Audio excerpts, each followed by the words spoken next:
Welcome to the Coffee with Karen podcast, a weekly chat show discussing everything from holistic health to current affairs from a mental, physical, and spiritual perspective. Get your weekly cup of positivity with a sprinkling of woo-woo.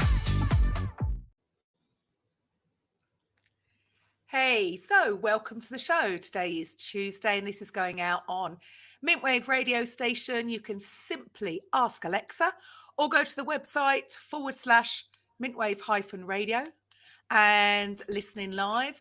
So you can see this rest of the schedule actually for the rest of the week. If it's via podcast, you can download the app from the same website for Apple and Android. Check out the other podcasts. Feel free to follow any, subscribe to any that take your fancy. Now, today's episode is 152.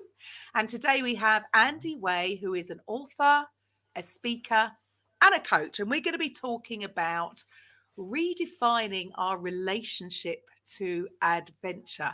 I'm your host, Karen Roberts, and we really are here to provide a platform for coaches, therapists to get their message heard to the people who need to hear it. Now, Andy grew up on a small island in the low country of Savannah, Georgia. Having fallen in love with the ocean, he went on to live on a sailboat. He also served 4 years in the US Navy, where he spent 8 months a year at sea, out by Japan, launching planes off the flight deck of a carrier. After his time in the service, he became a real estate investor for 12 years and a franchise owner. His greatest passion, though, has always been being a father for his one and only child, Drew. Now, unfortunately, though, Andy's toughest battle came when Drew started to struggle. So, welcome to the show, Andy. Hey, thanks for the great introduction. Happy to be here.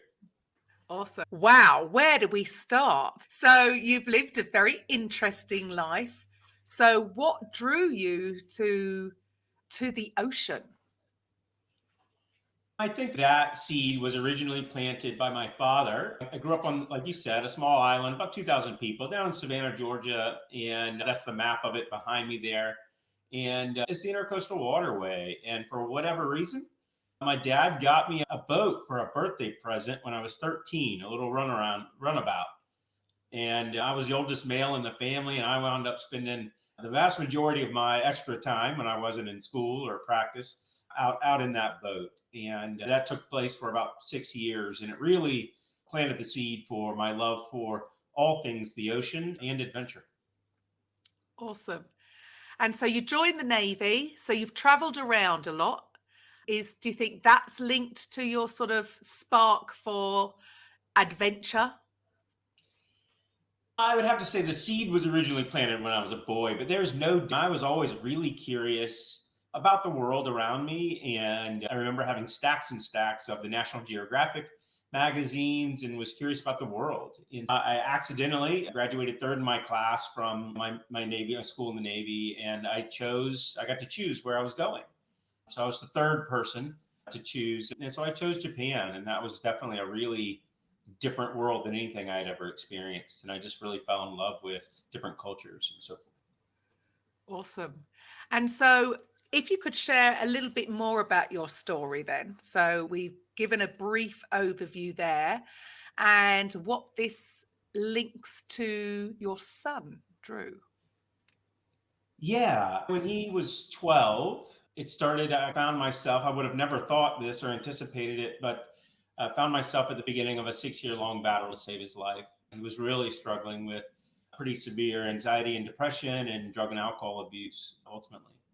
And that experience, being such a passionate father and having read all of the books from the time he was born to that time and now still heavily immersed in the conversation of fatherhood and parenting and culture, to watch him struggle like he that's a kind word to use. Struggle, it's an understatement, but it crushed me.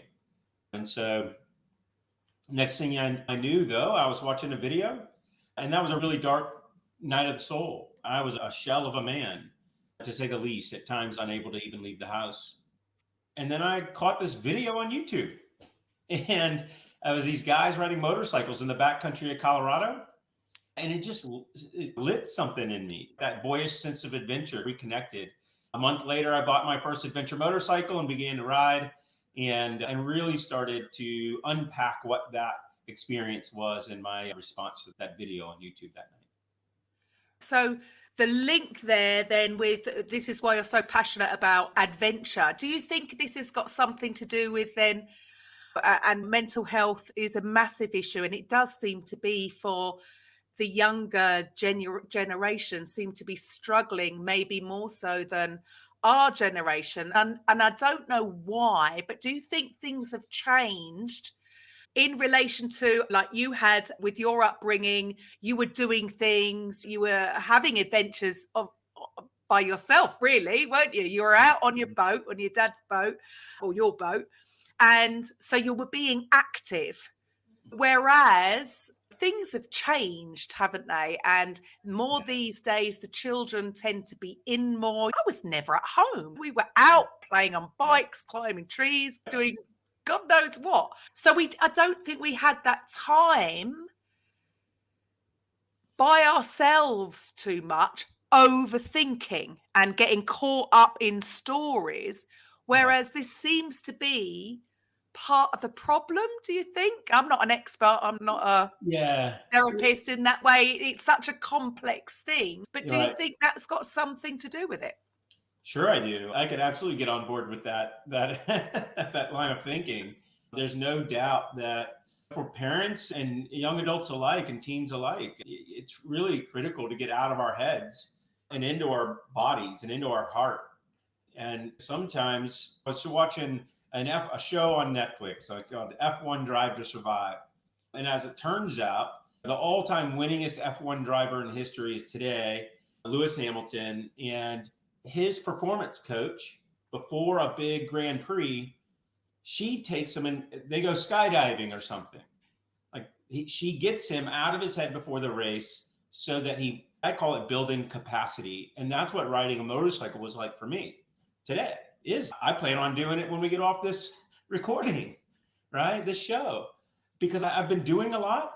When I go ride, I have to focus. I can't be in my head worrying or making up stories or embellishing right? And it clears my mind, builds capacity, and it frees me up to really come back fresh and ready to take on the challenges of the day. And you're right, a lot of people are not exercising that level of action and engagement. Yeah, it does make total sense. I'm going to admit I'm a little bit of an adrenaline junkie myself. And some might say that I was going through a midlife crisis when I decided to I've only got a little motorbike. I've got to take my test. But I agree. Yeah. And it seems to be like what you said there about you have to focus. So again, we haven't got time, and it must be linked to when you were a child and going out and being busy and doing this stuff. We just don't have the time to sit. Kids weren't indoors, whereas now they're on games and they're doing it's too much alone time, not enough distraction, and the mind is taking over. Whereas, if you're going to do something a bit that's exciting, you're focusing on the thing. You're not in your head. You're just being, and funnily enough, it makes you happy. Yeah, one of the things that I think about when I think about striking a balance, I think there's a crossover point where, look, playing a video game, fine. But there's a point to which you're no longer just tuning out the world and playing a video game. You're actually escaping something else. And so there's a point where you begin to abuse that opportunity and it becomes unhealthy. And I think that's a key thing to remember. Yes, we all know kids play video games. There was Nintendo when I was growing up, and some guys were playing Tetris way too long. They're way too good at Mario Brothers 4 or whatever it is. You shouldn't be that good. Right? Yeah, because it takes practice, just like anything else, right? That's right. And you begin to cross over where you're actually escaping yourself and the world around you in an unhealthy way at some point during that kind of duration. And I'm sure that neuroscientists have probably that time figured out how long before you're actually escaping and it's becoming unhealthy. And then it just becomes a habit. And this is the thing. I suppose they don't see a way out because they've just got caught in a little bit of a cycle. For sure. And for them, it seems like there's no, that it's just this, change something. And you're going to be, when it's your kids, and my eldest has struggled. And it's heartbreaking because I couldn't understand why. What is it? But I think life is so very different. And the busier you are, the more things you've got going on. And like you say, having the balance of downtime. You can't all be just go. Sure. Is where that balance is, but so many don't. So what was this the trigger that got you to move on into being a coach? And I'm predominantly, I do coach, but predominantly I'm focused on a one-to-many approach to getting my message out there. I spent 5 years working on unpacking that original experience to that one video. And really my relationship to adventure. What is this? And why does it matter? And who should care? And ultimately what I found were these 5 powerful practices that have 5 specific outcomes. And so, spreading that message out into the world is my mission. Reaching more, speaking just helps me do that, reach more people. So that's what I'm focused on. But it is that experience that led me to discovering these 5 powerful practices and why they're important. Sure. So would you like to share with the audience a little bit about what these are? I'm intrigued. Yeah, what I started with, what's so funny to me still today is that I started with just Google searching the word adventure. What is that? And in its simplest form, an adventure is getting uncomfortable, exploring the unknown, and often with an element of risk. Now, it doesn't have to be risky. So I cut that out. I think that you don't have to, say it all the time, you don't have to sail around the world or climb Mount Everest to have an adventure. Because every single day is the unknown. We do not know what's going to happen. I relate to, we all have an idea, right? We hope to wake up, but it's not all figured out. And there are these beautiful gifts available every single day. And so I think that the first thing I found was the value of getting uncomfortable. And I started to practice that and explore it. And then I started to really explore the unknown and get and exercise an active level of curiosity. And the last part of the first 3 was seeking excitement. And that was really, it helped me to understand the importance through practice of being purposeful about doing something fun, doing something that makes you laugh, doing something that makes you happy or stirs your soul a little bit. We can seek excitement. We can expect excitement when we're doing the other practices, but it's also important to be intentional about, seeking excitement, doing something fun for ourselves. It helps us to live a happier life. It really energizes us.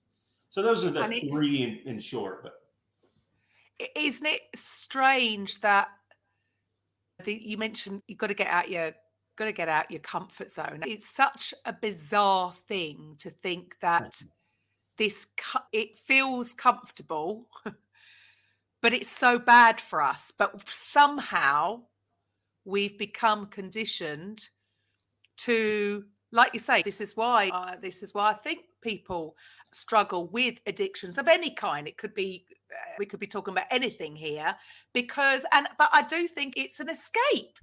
They're trying to escape the mundane day to day, which then you could switch that up by doing, like you say, doing something that is unknown. And it's funny, isn't it? The last few years, I think, or I hope, that people have come to that conclusion that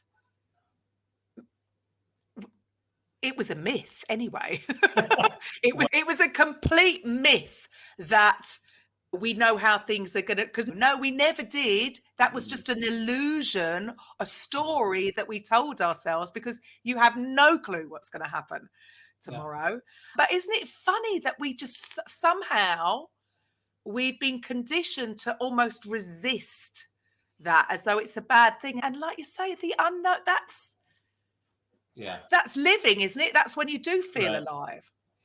Yeah, 100%. I have at least three immediate thoughts at the top of my mind. Yeah, I've got to talk. I have a meeting to do a TED talk in Switzerland, in Verbier, Switzerland, where one of the main theme will be the conditioning gap.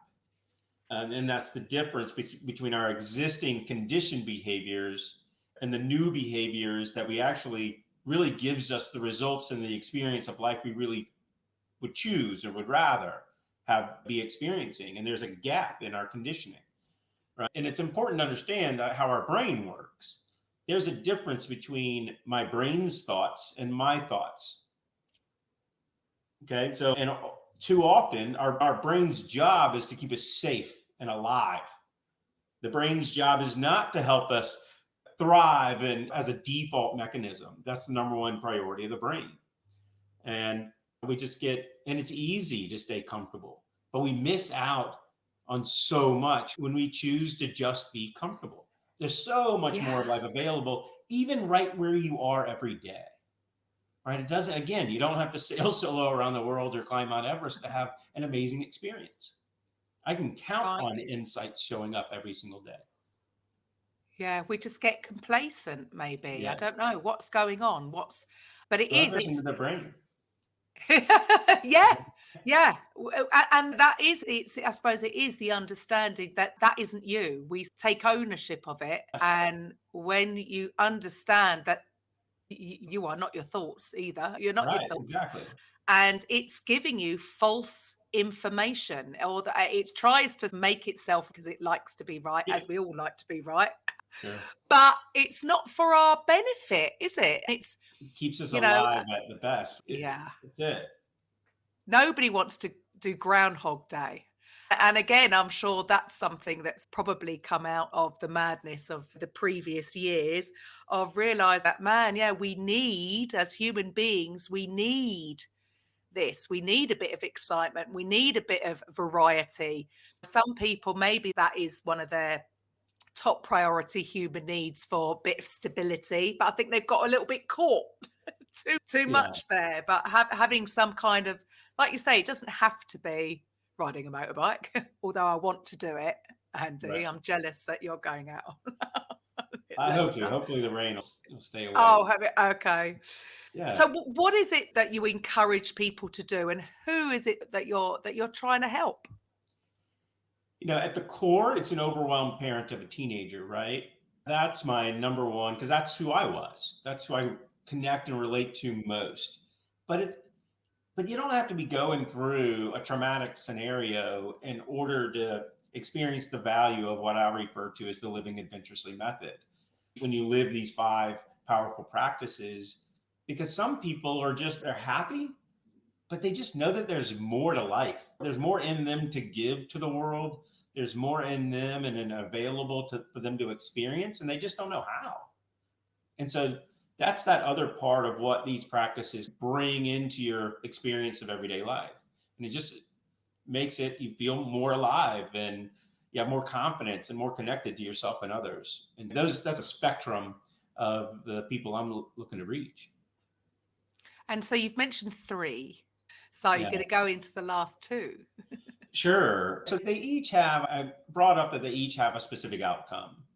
The outcome for getting uncomfortable, the practice of getting uncomfortable, is trust. It instills in you a deeper level of trust, and of course in yourself, and by an automatic default, because you can trust yourself, you're better able to trust others, and your confidence really soars, and it's a snowball effect. Exploring the unknown, the outcome is insight, and they're not accidental insights or random. They're directly connected to where you're headed in life and what you're working on, what you're pursuing. So these insights are almost like strategic insights from higher power or infinite intelligence, God, right? These insights are not accidental. And then seeking excitement, right? It just energizes your life. But there was a point a couple of years ago where I realized that I was in a coaching program with some really accomplished people. These are smart, bright, accomplished, successful people, but I noticed a pattern of people really struggling with allowing themselves to believe in this other possibility, or allowing themselves to receive, I'm not worthy, And we all have these conversations. I'm not worthy. I'm not good enough. I'm not enough, right? Every human on the planet has that conversation. Same one you're having, right? But it's until we allow ourselves to receive, believe, let go of that kind of anger or that trauma from the past, forgive, allow somebody to help us, allow ourselves to give grace. Say, I'm sorry. Say, you're right. I was wrong. Until we let go of those, whatever is binding us, we cannot move forward. Change will not happen until we allow ourselves. And that's a practice. These things can surface ongoing, whatever, and they can be different. And so the outcome for the practice of allowing is change. It's the catalyst for all change. Change will not occur until you begin to allow that possibility to happen. So that's the first one, because nothing happens, right? Until we Right. allow ourselves to get uncomfortable, allow ourselves to get curious. But again, we're so conditioned to resist Right. change. And it's funny, isn't it? Because it could be, so, I mean, I come from the fitness arena originally, right? So quarter of a century in the fitness industry, but people want to, it's the same thing with business. It's all the same thing. Whatever goal you have, it could be changing one thing. It doesn't mean they had to go and do a 2-hour long run. It could be one thing that could take, I don't know, 10 minutes, but doing it consistently, and people will still make up excuses. And I'm not going to lie, because I've done it myself. When I left the fitness industry, I struggled because I'd lost my accountability for a quarter of a century. For one, I suppose I was being paid to turn up, but it wasn't a consideration to consider not to do it. It was just, yeah, that's what I do. And all of a sudden losing that through choice. But I found it was very humbling, because I realized that, I'm making up excuses here, just like all my clients used to do. And how bizarre is it? And it's just so crazy that when we get into certain habit patterns, that, change, that's what people are resisting. It doesn't matter what the thing is. It's not the thing. It's the fact that it's like we want to just keep doing the same thing, but get a different result, which is a sign of a madman, isn't it? That's the whole old joke, expecting and doing the same thing over and over again, expecting a different result. But isn't that funny that we as human beings seem, maybe not everybody, but there seems to be this common thread that change is totally inevitable. We know that. There's nothing, everything is in a constant movement. Yet, again, what's going on, Andy? Why have we got to this place where we're just seem to be so resistant to change in and of itself? I'm going to go back to the brain. Change is scary. There's unknown. The job of our brain is to keep us safe and alive. And as long as we're sitting here buckled down, safe and alive and existing, then we don't have to take on whatever may be on the other side of that change. Although if we thought about it, oh, wait a minute, there's so much opportunity available. I call it the what if syndrome. When I hear people talking out of fear, and they're going, what if this happens? What if that happens? What if it doesn't work out? What if I fail? What if I don't make it? What if I don't? What if it's better than you ever imagined? Right? What if is a two-way street? What if it's better than you ever imagined? And people fail to really even consider that. They just get wrapped up in fear. People are like, yeah, that might not work. All of the most successful people on the planet, the people that you look up to, the people you admire, the people you read about, the people you watch, those people, I consider, I don't know how many people are watching me on TV, right, or any of that, but they're listening to us now, hopefully, and you gotta push past these things. That little barrier that's a big barrier. People talk about get comfortable getting uncomfortable. God, no, stop. No, don't get comfortable getting uncomfortable. Actually, just the opposite. Don't ever get comfortable. If you find yourself getting comfortable, take on something else. Yeah. I started to work on Spanish. We're going to Spain in the fall, my wife's birthday. I want to be able to speak the language at least a little bit, not just resort Spanish, like where's the bathroom? Get uncomfortable. I used to have a serious, can I share a quick story? Yes, please do. All right, it's on point, so it's relevant. I'm in 8th grade. I'm out there in the boat. I'm playing football, basketball, and running track. And I'm a 13-year-old boy, 8th grade. What I didn't think I'd be doing is singing in the school choir. And Miss Lanier is my math teacher, but she always also runs the choir. Somehow she convinces me to sing in the choir. For whatever reason, she winds up, much to my chagrin, giving me a love ballad duet role with Jenny Katz, who's not my girlfriend. If you think of yourself at 13 years old singing a love ballad with a girl who's not your girlfriend, whoa. And I refused to practice every choir practice. I was too embarrassed. She didn't let me off the hook the last practice before the big play. And I knew my lines, and I'm happy to blend in comfortably. Not real comfortable with that actually, but I'll do it if I'm with everybody else. It's a little more comfortable. The night comes, I've practiced once. Jenny's great. She can sing. And she's in the traveling theater, repertory theater, and Annie Get Your Gun and these other plays. The night comes, we're in the school gymnasium. It feels like the entire town has showed up for it. It's parents, grandparents, faculty. The lights go out. It's our turn to sing our love ballad. And she sings her part, I'm sure fantastically. And then I got to sing my part. And I'll never forget it. I've got gray striped pants on, a pink shirt, and a vest. I think I had a bow tie on. Spotlight on her, spotlight on me. I used to think you were perfect, gentle and sweet and demure. But now I'm not so sure. Now I'm not so sure. Wow. I was a wreck. I was soaking wet, drenched in sweat. And that night, I swore I was never going to speak, much less sing, in front of anyone ever again. As I started to unpack this relationship to adventure, my wife kept asking me, what do I want for Christmas? I'm good, hon. I don't need anything. A week goes by, 2 weeks. What can I get you for Christmas? I'm good, babe. I don't need anything. Finally, it's getting close to Christmas. And she said, honey, you got to get you something for Christmas. What do you want? For whatever reason, I said, how about singing lessons? It wasn't to become a good singer.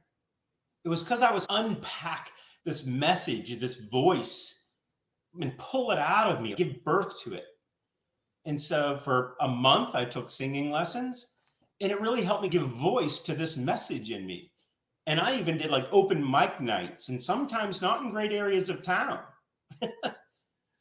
You really put yourself in places. Right. And I remember reading a free write as a practice to the book. And I read it. And in front of this crowd, turns out probably 200-300 plus people there. And I read it, spotlight on me. I'm just shaking like a leaf on a tree. But I had to go through that exercise, right? Because now when I get thank you notes from clients and I hear back when I speak with some people, they're so grateful. And I'm so grateful. Like I would have completely missed out on what I feel is God's purpose for my life. All of that fulfillment would have been gone. All of that giving of who I am to others and the message I have for others would have been completely shut down. And now it's my whole life. So you nearly allowed the fear to stop you. Yeah. And yeah, I can relate. I'm far from shy. All my life, I've just basically got paid to jump around a studio, having a lot of fun, really. That was just my thing. However, to get up and speak, oh my goodness, what a different thing. And I only did my first, it was over 3 years ago. It was before COVID. And I thought I'd be fine. And I have never, I can honestly say, I have never felt fear like it. I really wanted the fight, flight, freeze. Oh my goodness, I wanted to run out that door. Felt sick. I thought, I can't do it, I can't do it, I can't do it. But you're right. And I think that is the thing, is that because you've pushed through, and that probably wasn't the first, that obviously wasn't the first time, Yeah. it's having that awareness that you know it's going to be all right. You're feeling nervous, it's going to be okay at the end of it. And I think maybe, I suppose that so many people stay in the same job for so long. And again, it's all about the comfort zone, isn't it? They got too comfortable. So if they've left it too long before going and trying something new, then the fear is really quite overwhelming. I think just because of the kind of industry I went in, we were always learning something new. It was always some new class being released. Okay, we got to learn all the choreography of this. I put myself in those positions of feeling nervous and having that understanding of this is part of the process of learning everything. Really? Yeah. Do you know anybody who's going to learn something new and who's not going to hit the wall of fear, which wants you to step back? And if you keep going and you're like, what was I worried about? Yeah. I mean, nail on the head. That's exactly right. And that's why I call it's a practice. I remember kind of looking outside of myself for these solutions or answers to these questions that I had. And I was constantly let down or disappointed. It's because I was looking outside of me. What we're looking for and everything we need, we already have in us. The opportunity available is for us to unpack it and connect with us and live out of a connection, live from the inside out, not the outside in. And so as long as we're looking outside of ourselves for something or someone else to make us happy and fulfilled, we're gonna die that way. You're never gonna find it. There's someone else's job, and nobody else can do that for you. It's already in you. Live from the inside out with a relationship and a connection with who you really are. And sometimes that's the hardest part for a lot of people. It's Taking a an belief honest look with system. themselves. It's a belief system, isn't it? We think Yeah. that, because I suppose we put everything off as well. It's like, I'll be happy when I get that, it's put off. And then, you're basically giving your power away, aren't you? 100%. Really, by saying, Well, I and need it's that person in my life to make me happy. Can't stand Or it. It's not you complete me. It's 100-100. You show I'm up not full half. and I'm not a happy. half. I'm not a half. That's all right. You show up happy, healthy, and complete, ready to give of yourself in partnership to a partner. Not you need and they have to do. Man, if that's the case, we're really showing up cocked and loaded, full of expectation that we're just placing on the backs of whoever that person is. Yeah, too That's demanding. just unfair. It's unfair to them. They're going to is. fail you, particularly if you haven't conveyed all this expectation that you're placing on the backs of this person who you think you care about. Let's just talk about relationship. Right? Yeah. That's just not fair. And it's not, I used to do it with other speakers and so forth. I wanted all this knowledge and all this, what am I supposed to do? That's already in me. That was just not fair. So that whether it's relationship or in any other format, if we're not, even professional life, if we're not pushing ourselves professionally, I don't care if it's the corporate world, my wife does it. She just on Monday took on a new task, a new responsibility that she's never had before. And my whole family is self-employed, so I've never really had any knowledge of the corporate world culture until 13 years ago when we started dating. If you're so comfortable in your work, then I gotta believe you're not very good at it, because you should be growing, or you're just good enough. Right? Then you must just be good enough. Man, no wonder We you're all not need to be stretched. We all need to be right. stretched. We all need to, otherwise it does get dull. And I think that's it. I had, when I was very young, I had just so many different jobs. And I think the only reason I stayed in the fitness industry for so long, because now looking back, I'm like, really? I was doing that for 25 years. But because I did so Awesome. many different things, I'm Yeah. probably a little bit ADHD anyway. So that suits me. Otherwise, I'd get bored. I would have got bored and left the job.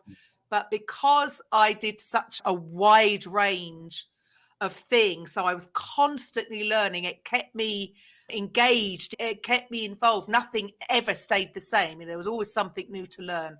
Every 3 months, you get new choreography for all the different programs that you teach. So it caught me. And so, yeah, I did stick at it for 25 years. But I suppose, yeah, if And that's you've been great. in the same job, oh man, that would have driven me insane, because Yeah. life is all about trying different things. You don't have to love it all, but Yeah. how do you know until you try? The And only I reason I got remember, a motorbike was because it was my daughter who, she was just turning 17. So over here, I don't know what the rules are over there. So when they're 17, they can get a provisional driving license. And she came to me and said, actually, I'd quite like to ride a bike. And my so great. instant reaction was, oh my God, no, that's too dangerous. And then I was like, oh, actually, I might do it with you. Yeah. I haven't ridden a Love bike it. since Yeah. my 20s, the last time I rode a trials bike. But she stopped. She's not doing it. She But did you it. She are. enjoyed it. And yeah, I'm But now loving you it. are. That's great. But there you go. But she tried it. I was so Great. proud of her. She did really well. She got through her first thing. She tried it and made the decision that, okay, it's not the right thing for her. But at least she gave it a go. Perfect. Because isn't this, how do we know until you're not everything that you do, but Oh, you if gotta you don't give it a go. you gotta explore a little bit.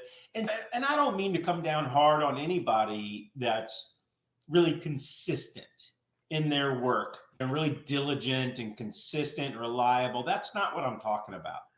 If you are happy and fulfilled doing whatever it is, great. I believe that all people, it doesn't have to, whenever I'm talking about any of this, it does not have to be this grandiose distinction, right?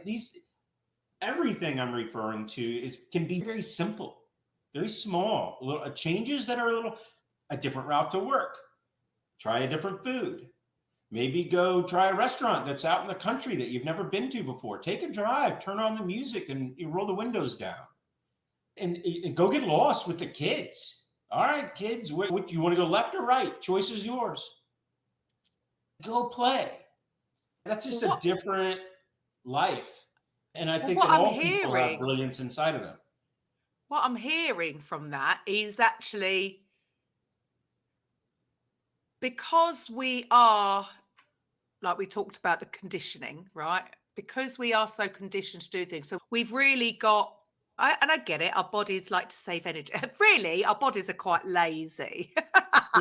Sure. They want to save energy. So if they could do a repetitive task and you just go on autopilot.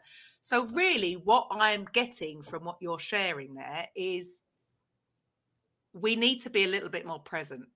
We need to be, doing something different where you do have to think, right, where have we got to go? Rather than going through life on autopilot, Yeah. that doesn't lead to a happy existence. But trying something new, which means you've got to be aware in the present moment. You've got to be, because on autopilot, you can be going over past conversations, creating Right. stories in your head about future conversations, which Right. is even crazier. Whereas what I'm getting from what you're sharing here is, yeah, it doesn't have to be riding a motorbike. It doesn't have to be going No. sailing. It could be purely going for a walk in a park that you've never been before or whatever. Yeah. And that simple thing, what that's doing, if you think about it, is, yeah, it's just Yeah. bringing you into the present moment Yeah. and taking you out of the program. That's We need right. to get out the matrix. We need That's to get out. 100%. Today we're hearing more and more about the value of mindset, awareness, intention. And these are all great ideas. They're great concepts. Simon Sinek talks about know your why with his corporate talks and so forth. I knew my why, right? I knew my who, but I didn't know how am I going to rebuild out of this shell of a man, right? And adventure is what I found to be my route. My wife hated that I rode a motorcycle, but she loved the way I came home, right? I was wholly available. I got to feed me, right? And now I'm just I feel more alive. I've had a kind of reconnected that little boyish sense of adventure inside of me. And I felt better. And so, Maybe go ahead. maybe that's part of it. Is you just said there about we get too serious, don't we? Yeah, It's like particularly in the we're US. expected. Oh man, don't England, kid like yourself. that, It's still. the Oh English is my serious, goodness. Oh isn't it? my goodness. Yeah. Yeah, I feel like it needs to Everything's be a too little bit more serious. like Australia. They're not that serious in Australia, I don't feel. Yeah, chill, Yeah, man. New Just Zealanders, Irish, the don't Scots. take life so seriously. Stop Relax a little taking bit. life so My God. seriously. Yeah. Yeah, There's that's nothing right. wrong with being a kid. Play. Again, Yeah. that's what you're saying, that you're connected to And the boy and inside play you. can look like Why? anything. Yeah. Yeah. Play can be, right? There's a book by Diane Ackerman called Deep Play. And I originally met her work through Tom Morris, who's a modern day philosopher, PhD philosopher from Yale. He's written over 30 books, best-selling author. He's an advisor to CEOs around the world, keynote speaker around the world, sharp guy. I met his work through when I was Google searching adventure over 5 years ago. He wrote this piece called The Adventurous Mind. And I really connected with it. Turns out he's on the cover of my book now. And he wrote blurbs in support of the book. I reached out to him on LinkedIn. You never know how things are going to go. But he references Deep Play by Diane Ackerman. And I started to read her book as well. And she talks about how that fills the human spirit and how it impacts and what it can look like. And she's been a passionate observer of play in creatures and out in the world and in human behavior. And it's critical. It feeds us. And so that's definitely a big piece of all of it. It sounds like you said earlier on about the balance. We stop taking yourself so seriously, have moments where there is a bit of play. You've got to have fun. You've got to laughter, and go and do something different. So it doesn't have to be jumping out of a plane, although I wouldn't mind. I've done a bungee, but I do want to jump out of a plane. I'm the opposite. I have not done either, but I would jump out of a plane. I probably would not bungee. So it just seems, we need that balance. Yes, there's a time to be serious and time to be focused. However, and I didn't know that about Lewis Hamilton, because that's really interesting. But again, I get it. It makes so much sense. Yeah, that thank you. Because we can just get caught up worrying and stressing about something. So go and distract, do something exciting, and then coming and you're all refreshed and you're ready to go.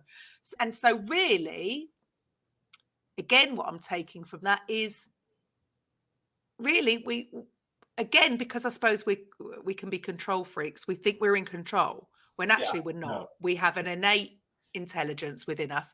Yeah. So maybe also what's going on is by doing that thing where you're not in your head and you've got to focus on something, doing something exciting, you're practicing that being, and you're trusting that then when you do go and do the work, you didn't need to be trying to remember to do stuff or focus on. Trust that you will do it. You will do a good job. That you can, and that you'll be okay. Yeah. That's why every time you overcome, so going back to getting uncomfortable, right? As the third practice, every time, which is kind of a linchpin piece of it all. Nothing happens until we allow it. The second is practices gratitude. The outcome of gratitude is positivity. Everybody thinks it's irrefutable, the value of being intentional about practicing gratitude.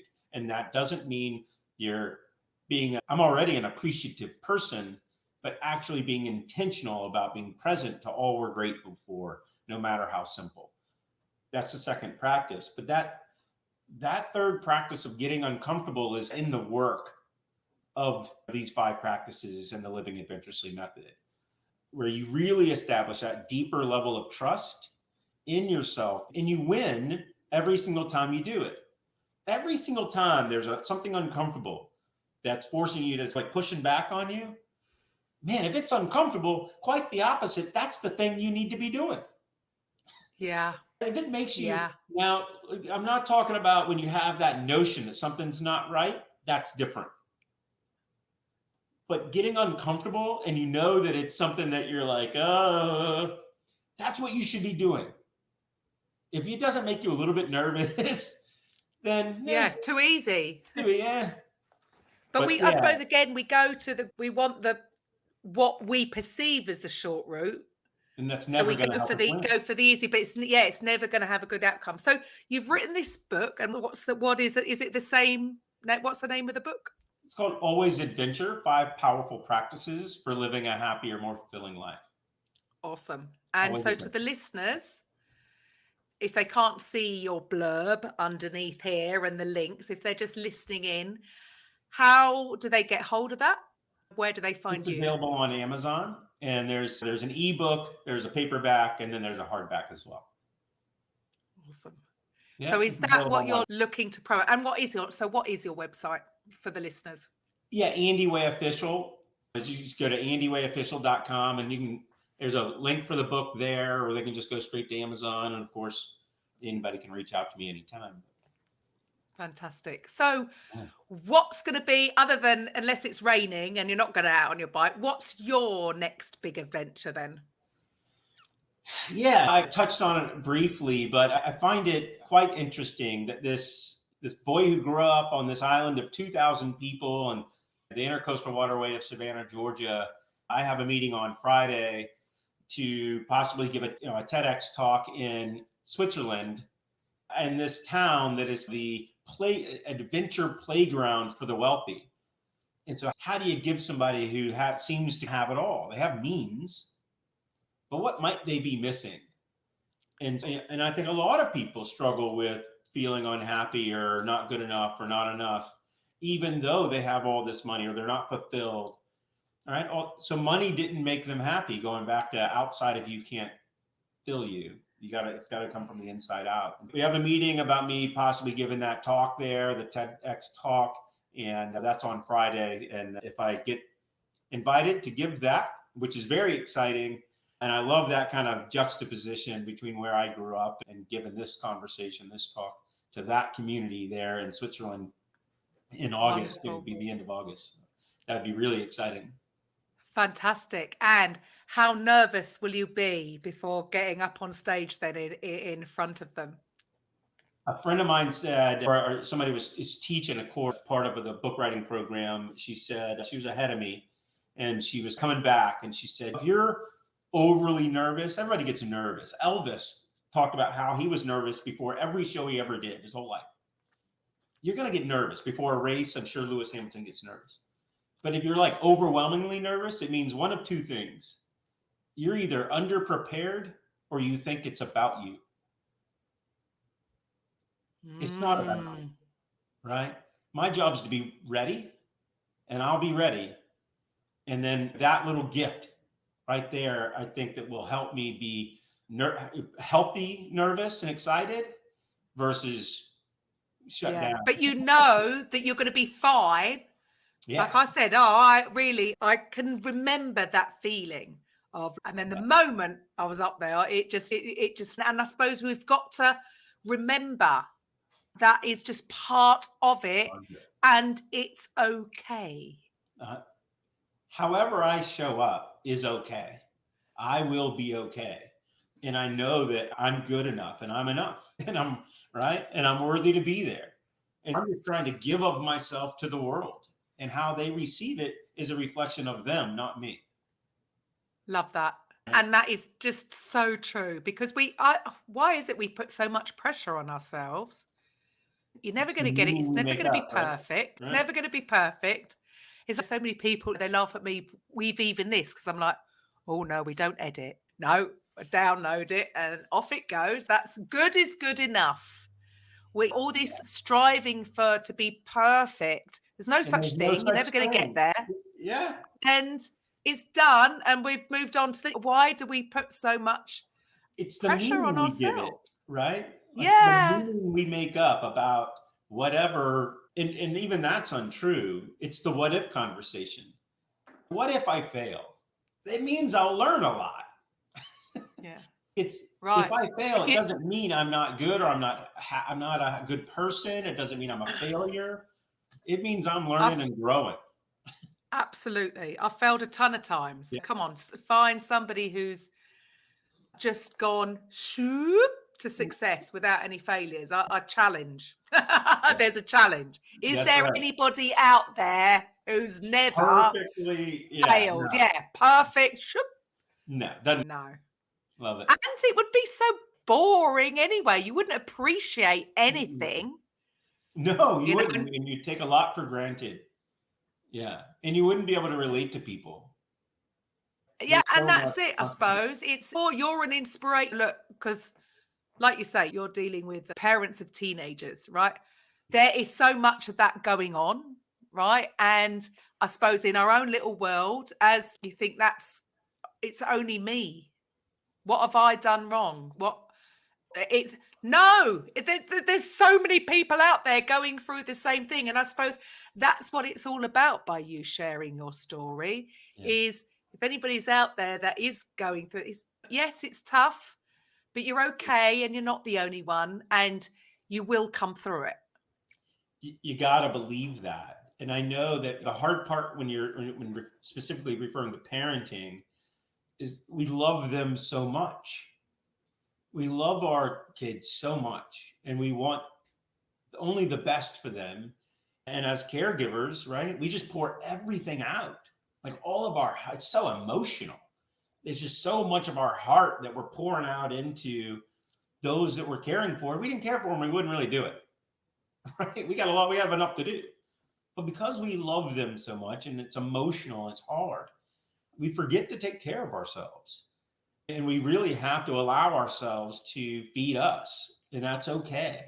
Allow yourself to step away and practice these practices so that you can have more of you available. Like those who love shouldn't get the remaining balance of all of our emotional energy and time and energy. I always think that it's almost the word, people might go, oh, that's a bit selfish of you going off and having an adventure. And it's this word, selfish, has been given a negative connotation. But actually, everybody should be maybe a little bit more selfish. If you would stop worrying about everybody else and focused on yourself, everybody probably would be a lot happier. Yeah, but it's got this negative, hasn't it? People think the way they talk about, oh, you're being selfish. No, actually, taking time out for self-care is actually the best thing that I can do for actually my family. Yeah, for those I love and care about. And that's really just my community around me. How many times do you find yourself in a random conversation that you just didn't expect? For me, I embrace that opportunity as often as possible, and I'm listening. Absolutely, that's where magic happens. That's where magic happens. And you wind up. We wouldn't be having this conversation. That's right. If we had just a random reach out on LinkedIn. Yeah. So, thank you so much for your time today. I'm not really that jealous that you're now going to go out on the bike. I haven't, because it's been winter. I haven't been out, and I might now feel nervous about going out on it now because it's been so long. So I really appreciate your time today. Great conversation and loving what you do. So guys, reach out, andywayofficial.com. Go grab the book. And otherwise, to everybody else, I will be back on Thursday with a coffee with Karen. Bye for now. Thanks so much. Coffee with Karen podcast, a weekly chat show discussing everything from holistic health to current affairs from a mental, physical and spiritual perspective. Get your weekly cup of positivity with a sprinkling of woo-woo.